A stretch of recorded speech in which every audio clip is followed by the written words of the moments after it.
I made a video a couple of days ago, and a lot of gamers approached me and said, "Look, V, you don't understand why we dislike Matt Walsh." And after explaining it to me, I think that, yeah, now I do get it. Now I do get it. Because originally I said that it is a net positive that Matt Walsh talked about Gamergate in order to appeal to a group of people that normally wouldn't know about the subject if it wasn't for Walsh. But after getting the explanation, not only do I get it now, but I think I can articulate it better. All right. So you gotta understand the type of person that Matt Walsh is. He's not a complex individual. He's not like Littlefinger from Game of Thrones having plans woven within plans. No, he is a very simple person to understand. Okay, it's very easy to stereotype him, especially because there are a lot of Americans just like him.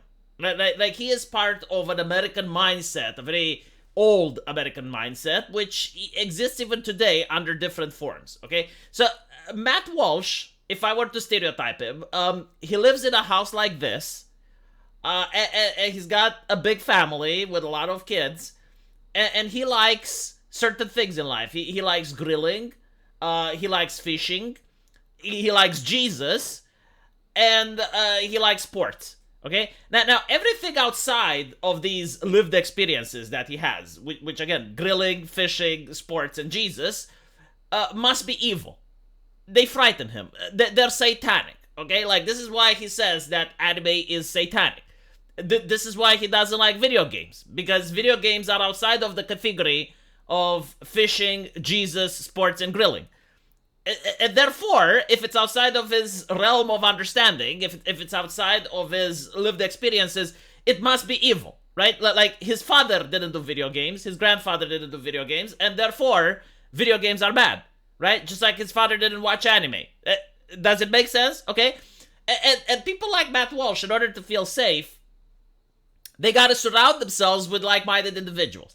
So they want to create an entire community where everyone from within that community likes fishing, Jesus, sports, and grilling.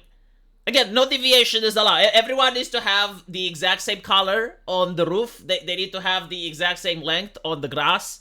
They need to have everything the same, right? And that's when Matt Walsh feels safe. That is like the perfect society that he desires, right? Now, he understands that there are other things outside of his little community, but like, he doesn't understand them. Okay, so they must be evil. Now, when he goes out back in 2018 and he says that video games are harmful, he's perpetuating this American stereotype. And I say American not because all American believes in it, but it's something that mostly comes from the United States. Like, there is absolutely no equivalent here in Romania. And that stereotype is that by consuming a type of fiction, it makes you behave like the fiction you're consuming, right? So when I grew up, it was, if you like violent video games, you're going to become a violent person.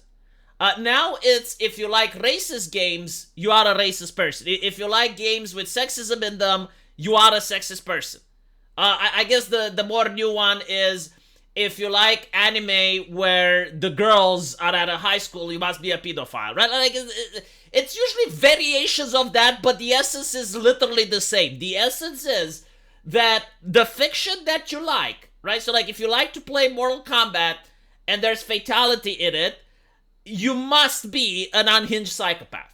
Like, if you like watching American slashers, you must be an unhinged psychopath. This was actually taken to the extreme, where if you liked Harry Potter or if you like Dungeons and Dragons, you must be satanic because you're trying to learn spells and incantation and how to talk with demons, right? This is an American mindset, and it just won't go away.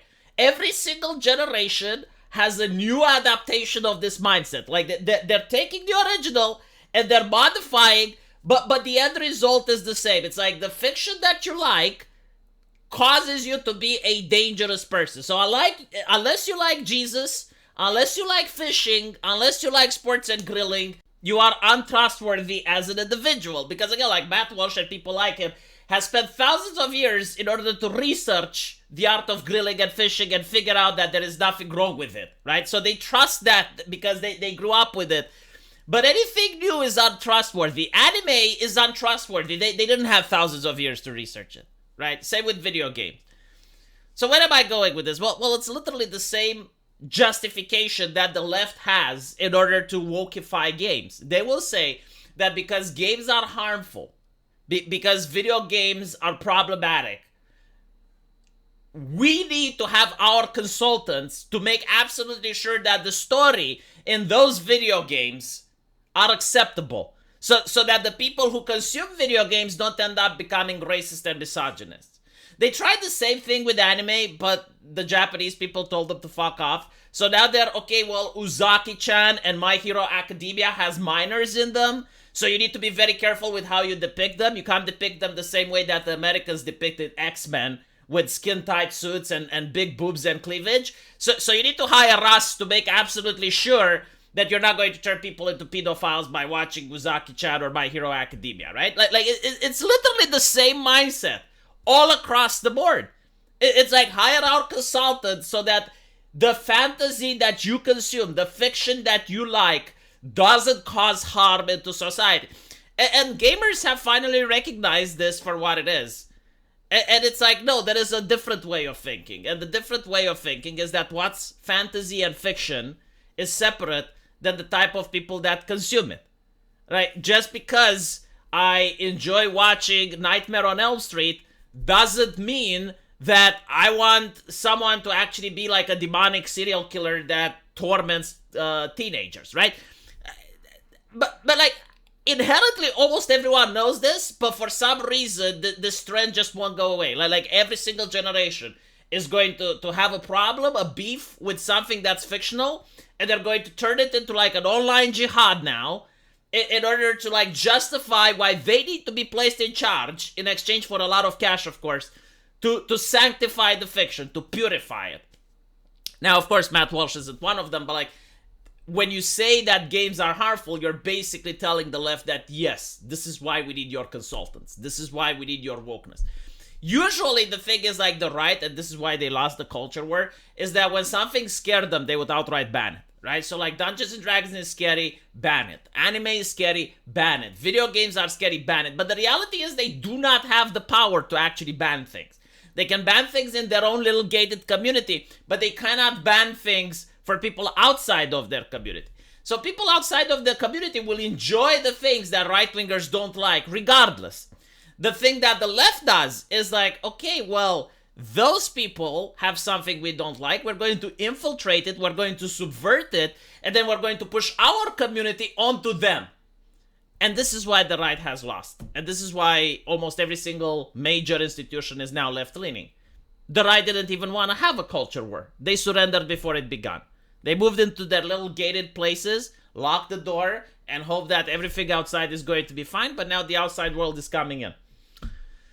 So I think this is the main reason why gamers are upset of what Matt Walsh said in 2018. He never corrected this, and of course in the video that he made about Gamergate, he said that he's the only one that talks about wokeness in video games when many people have talked about it for ages. He also had one of his journalists go out, mock and ridicule gamers in a world where everyone is a gamer. Like, unironically, it's very difficult for me now in 2024 to find a person that doesn't play video games. Like, it's a monumental Herculean task. Again, like, if you live in Matt Walsh's gated community, then finding people that play video games may be impossible. But outside of his gated community, everybody plays. Everybody plays. Even my mother, before she passed away, God rest her soul, she was playing video games on her phone. Times have moved on. The world outside the gated community has moved forward.